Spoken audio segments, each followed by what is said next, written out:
Hey, welcome to Dog Talk Live. We are here in Wisconsin. We're 63 degrees. It's sunny, it's beautiful, and tomorrow's supposed to be 45 degrees. So, just wonderful. My lovely co-host is here. Come on. Of course, we always have Memphis, the co-host. She is licking my face again. She's here on Dog Talk Live, sitting in the way like she always does to try to, I guess, make sure that everyone knows she is cute and still around. Let us know where you're from. Please let me know what questions you have. Dog Talk Lives are only as good as the questions we get. So please let me or Memphis know what you'd like to talk about today. All right, come here, Memphis. Let's get you over. There we go. Yeah, okay, thanks. My face is now clean. Memphis has taken care of that, and we are ready to talk. If you have comments or questions on YouTube, because we're on YouTube Live right now as well, or on Facebook, just type them in as a comment, and then we will go from there. Hope everyone is doing good. Hey, Rich, your favorite co-host is here, Memphis. Hope you appreciate the fact that I just got a dog tongue stuck up my nose for you to have Memphis on the show. But I hope everyone is doing wonderful today. Today, let's see, what did I work with on the dogs? I had them out. We worked on finishing retrieves. We worked on some water work where it's not just short retrieves. I'm actually throwing the bumper into some light cover with some old cattails that are still out there, and everything's starting to green up. So it is getting to the point where finding cover is not as hard, and getting the dogs out there and getting them working is going really well. Tomorrow is supposed to be 45 degrees. So I always have things that I work on when it's cold and I don't feel like getting completely soaked by the dogs. Tomorrow we are going to work on dog blind. So I'm going to get the dog blind out. From here forward, when I do work on our one pond, I always have the dogs work out of a dog blind. It is just something that gets them ready more for hunting. Talked to one client today. He said that he hunts primarily from a boat. We were discussing tactics and how to go about working his dog. And I asked him if he had a flat deck area on the boat, on his hunting boat. And he said yes. I like to run the dogs out of a dog blind when you have that flat deck area. Reason being, it works so much better because you can tell the dog to kennel, and it keeps them so they're more still, and they're also concealed so they don't flare birds. So my point, I guess, today would be try to have yourself work with your dog in that blind and go from there. He also hunts from canoe, so he's going to take the dog out. She's going to be done in June. Before season, he's going to take her out. And I told him, go out into an area that maybe isn't where you hunt, but is similar to where you hunt, and throw some decoys out and just throw bumpers for the dog. Make sure the dog is staying until you release them. Make sure the dog is finding the what the quarry is, and really try to make it more realistic to them. My wife and I had an interesting conversation this morning. We were talking about the present topic of the day that we aren't going to talk about here, and how people are going to need to persevere. And we talked about if it's genetic or if it's a learned behavior for perseverance. And Kate gave me her opinion and said it'd be great, if we could find somehow a perseverance gene. And I agree that there is a gene for all animals for perseverance, but I think 80 to 90% of it is a learned behavior. And the reason why, when you have dogs and you are training dogs, I so often hear people when they're handling their dogs yelling, hunt it up, hunt it up, hunt it up, buddy, hunt it up, hunt it up. I always tell people, when you're running dogs, shut up, don't talk, because you actually take their perseverance and they start to become reliant on you. I think you could even see that in children. A child that has parents that are hovering and helicopter parents is going to be reliant on the parents, where a child that is made to, I guess, figure things out at times will have more perseverance. So the same thing with dogs. Let the dog hunt. If the dog is out working and hunting, I don't even care if they're in the wrong area. Let them hunt, let them figure it out. They're learning. They learn their entire lives, just like people do. and you have to let them figure things out for themselves. There are ways that we help them and set them up for success, but you have to let them, when they're out hunting, learn. I don't even talk to people. When I have clients, and I always tell them, hey, don't talk at all. Just let them go out, let them work, let them learn. All right, so that is my tip for the day. We're going to start going through your questions. Hello, Mark from Oregon. How are you? Tina, thank you. Memphis is a beautiful dog, and Florida must be beautiful this time of year. Hello, Brad from Verona. Getting a male dog out of our Lucy Joe litter. What's the best way to introduce to water and Gunfire? Rich, I actually, being a trainer and having dogs here all the time, I used other dogs for both of those. What I do on Gunfire is I take dogs out, and I have a large 90 by 90 airing yard. That's where the dogs hang out. I throw bumpers for them and let them go and retrieve the bumpers and come back and retrieve the bumpers. And eventually I have a 209 primer pistol. I start shooting the 209 primer pistol once every 3 throws or so.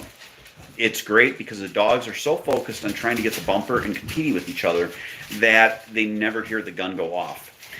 Then with water, I will get a dog or 2 or 3 dogs out, and I will actually work with them on retrieves and just make it fun and throwing the bumper and letting them go and retrieve. And again, they're being competitive. Then you throw it in the water. The minute that one of them jumps in, the other ones want that bumper in the worst way. And eventually their competition, their competitive gene will get to them and they will jump in. So you can use other dogs to basically compete and get them to do what you want, but also to use it as something where they look at it and it's reassuring to them. Come on, out. I have Ace breathing on me, on my, and he's got very bad breath. Oh, you're welcome, Stephen. I hope the dog is doing great. Jason is on. Hello, Mr. Jason. Annette from New York. Stu, how are we doing in Anawa? Hello, Miss Gruner. How's Randy and how are my dogs? Chris from Eau Claire. Let's see. Hello from Alder Grove, British Columbia. Charlene, what kind of weather do you guys have right now? What is the temperature up there? I'm in Wisconsin, and I feel like we just can't break into spring and hopefully an early summer here. It seems like our weather is stuck in a pattern of March right now. Again, as you guys check in, please let me know where you're from. Let me know what questions you have. I posted a video yesterday of our new litter. Soggy Acres Lucy Joe had to have a C-section, so it was a long day for me. I have oxytocin to help them with contractions. I am here with them. I work with them. I'm basically a canine midwife. But I knew that she was struggling, and the reason she struggled is one of the puppies was about 20% bigger than the other one. So he basically got in the front of the line and wouldn't let anyone pass. She is doing great. The C-section, interestingly enough, took 32 minutes. 32 minutes. There was only 2 puppies left. She had birthed 5. But all puppies made it. All puppies are doing well, and Mom is doing great. So it turned out wonderful, and we will put another video up here probably tomorrow of the litter. So if you like watching puppy litters, go ahead and check it out. How we doing there, Mr. Peterson? Good to see you. Tim Young from Grand Rapids, Michigan. Hello, Tim. Again, let us know where you're from. Let us know what questions you have. I only have so many things in my simple mind that I can talk about with dogs. I usually come up with a lot of great topics after I click end video. So help me out a little bit here, people. Give me some questions. Give me some topics you'd like to talk about. Rick Dickman. Hello, Jeff. We got a mail from you last year. He's an amazing dog. Rick, great to hear from you. That was it's always great to have a dog over in Idaho. We have more dogs, Rick. You should really look us up and get another one. Send me some pictures so we can post them. I'd love to see them. Let's see. Again, we're 65 today-ish, 63 to 65. Tomorrow's 45. We're going to work on dog blind work, and none of them have been in dog blinds, so I have no idea how it's going to go. Sometimes they go right in. Sometimes it turns in where it's like a wrestling match in a dog blind. And interesting thing. We've got the dogs over here. My wife is Got 3 of them tugging on one toy. She doesn't appreciate. She just say hi. Everyone on YouTube got to see Kate. Facebook here on my computer, so I can't do much for you. She's winding the dogs up. It is her fault. It's her fault. See, there she is winding. No, I didn't. She wound the dogs up. We just got home. Yeah, She's winding the dogs up. She's trying to ruin my Dog Talk Live. That's all right. That's all right. Let's see. Kelso, Washington. What do you recommend for teeth cleaning? What do you use for teeth cleaning, Kate? Well, for big dogs, you can actually brush them. They actually make dog toothbrushes and dog toothpaste. So you can actually get that. For smaller breed dogs or dogs with very, very small mouths, they actually make like it's like an enzymatic solution that you actually just lift their gum and you squirt a little on each side, and then they kind of lick it and move it around in their mouths, and that actually helps break down the plaque. And then you can always give them a lot of good stuff to chew on. There are actually some neat stuff out there I've seen where they chew on it and it basically massages their teeth and helps clean them. The greenies and all the versions of the greenies for breath and stuff, most of them come with like little spines and spindles on them now, so when the dogs bite on them, it helps to break down the tartar and things too. If you really can't brush with the toothbrush because the dog just doesn't take to it, just lots of good chewing surfaces, appropriate chewing surfaces will help break off the tartar. Nice. So Charlene's got 10 Celsius going up to 20 Celsius. We're degree That's people. Cool. That's not very warm. Not very warm. Brad, what are the telltale signs that a dog is stressed during training? Brad, you can just watch the dog, watch their tail, watch their mannerisms. If dogs are completely stressed, they will look like they're just not having any fun. They all, when you go through a formal type training like gun dog training, whether you're doing it or a trainer's doing it, they're going to have times they're stressed. I try to get force fetch and e-collar conditioning and obedience out of the way first. And it takes anywhere from 6 to 8 weeks to get those through, get them proofed. I'm basically through those with my dogs now, and now we're to the point where we are starting to learn on concepts. The concepts are such that I can teach gun dog concepts to a dog that I want them to have for the field in about 2 weeks. Because you can do like one a day, and the dogs really pick the stuff up fast because, again, you've built the structure. And you've got them in a position where they understand that they're there to learn and that they have to do certain things and accomplish certain goals.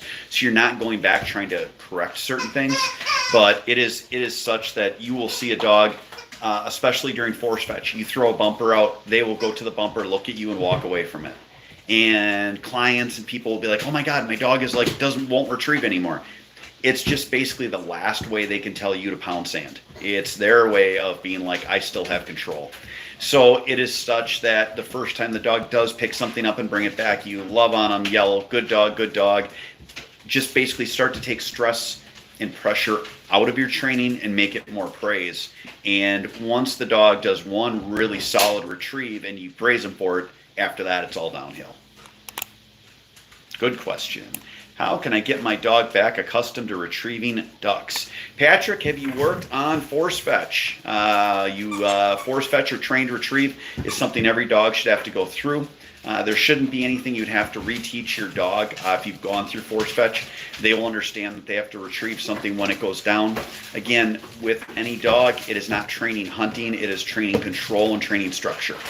As you can see, my dog's beating the crap out of a toy behind you on the screen. At least on YouTube you could. All right, Chris Travis, 1-year-old pup, fixing to run some HRC hunt test. Dog just finished swim by, pretty sure he's ready to run seasoned. Should we run started or seasoned for his first test? Chris, I guess as a handler, I would ask you, have you ever run a test? Started are very easy, very simple, and you can go and you can run your dog and it'll help build confidence for you and your dog. The number one thing I try to tell people when you're running hunt tests is when you get to the line, you shouldn't be stressed and worried, because if you've done your part, the dog is either going to go out and do it or he's going to fail. And if he fails, he's got to watch what he fails at and look at something to correct. Some tests you have something weird happen. But if you're going to be stressed out yourself, that's the last thing you want is have yourself incredibly stressed when you go to the line, because the dog can sense that. I actually, when I'm running started or junior, and again, I don't run tests often because we have enough litters that go home and I have enough time taken up. So I put my dogs with, his name is A.G. Shaw. He runs hunt tests. But when I would run my dogs, when I released them on the marks, especially when there's no handling involved, I would turn around and talk to the judges. And then the dog would like bump me in the leg with the bird. I wasn't worried about the dog going out to find it because I knew the dog could, because I'd gotten him through that. Started is a very, very low bar. So it is something that it could be good for you to run and the dog to run for confidence. And if you get your started title, which would take 2 weekends, then you only need 3 passes on seasoned. It also adds into your points for your finish title. So I hope that helps. All right. Yeah, Patrick, look up trained retrieve or force fetch. It is a process that is the crux of your early hunting training. That is what we are just finally through with the dogs that I have here, and we are moving on to work on our other stuff. So that is something that you really have to do. I hear people all the time say, well, you don't have to force fetch a dog if they retrieve good. Retrieve good is a dog coming back every time and sitting at heel and offering you the bird. They all can do that. You have to have a dog with drive that wants to retrieve. Not all hunting dogs are bred for hunting, so make sure you get a good pedigree in your dog and all that good stuff. But ultimately, you are going to get them so that they will do a full retrieve, whether it's upland, waterfowl, bumper, whatever you're working with at that time. Ace, you have really smelly breath. Go away. All right. You're welcome there, Mr. Chris. Again, if you have other questions, let me know. Chris, if you are running a hunt test too, if you worked with a holding blind, work on a holding blind where people are doing retrieves. Hey, doing retrieves and doing work where the dog can't see it. The first couple of dogs I had that I ran hunt tests with, they went completely ape shit, pardon the language, when they got into the holding blind because they wanted to see what was going on. And that put me at a stress level and the dog at a stress level, which made the test that much harder. So get a holding blind, work with a club, find someone that has one, and don't make the first time that you are in a holding blind at a hunt test. Doreen Budish says, what is your option on running a dog in 2 events the same day? Example, junior, senior events. Doreen, I guess I don't have a huge problem with it. I think we've done that. We did that once when we had a dog where it was getting toward the end of season and we wanted to get them through senior and the dog was ready, but we wanted to put a junior title on first. If you have the dog ready to run senior, my thought would be if you have experience and you've run tests and you're comfortable running it, I would just go right to senior. If you haven't, again, going through junior is a good thing. If you're not as experienced, I would worry about stressing yourself out and your dog out through your stress if you're trying to run 2 events. So that would be, I guess, my thoughts on that. Dogs, can you please stop in the background, Scarlett? Scarlett, do you want to say hi? Come here. Come here, Scarlett. Come here, Scarlett. Scarlett wants to say hi. Oh, Scarlett was going to say hi, and then Memphis bit her back leg. Memphis does not allow Scarlett to be a co-host on Dog Talk Live. She said that it is her job, as I'm getting my ear cleaned and my face cleaned, to be the co-host. So yes, she's just going to sit here like a little person, and she doesn't say much. I don't know what she adds topic-wise to Dog Talk Live, but she says that whatever she doesn't add linguistically, she makes up with her looks. So I hope that is agreeable by everyone. Again, let me know if you have any questions. We're getting toward the end of it. Our Dog Talk Lives, for people that haven't been on them before, this is Dog Talk Live number 48. We stay on for 15 to 30 minutes. I try to do it every day of the week. This week, I apologize. I did not get on Monday. We've got a kennel project we're working on, and I'm trying to get everything done. So I was playing construction man and plumber. Yesterday, I was playing food plot man for deer. I had to run up to our other property to start preparing stuff for planting. So I do apologize. I will be on tomorrow, I promise. We try to do 5 days a week. Today is honestly one of the later times we've done, which is fine. We can do some later ones too. I don't do them in the evening. I usually do them during the day, and I try to hit around 2 o'clock. So if that is all the questions, last call for questions. Last call. Last call. What we're going to do is we're going to end Dog Talk Live for the day. I do want to thank everyone for stopping by. It was great talking dogs with you. Please, if you're watching this after the fact, put your questions on here. I'll come back and answer them. If you have questions that you would like me to answer that you didn't want to ask on our live event, sportingdogtv@gmail.com. Have a great day, guys. God bless.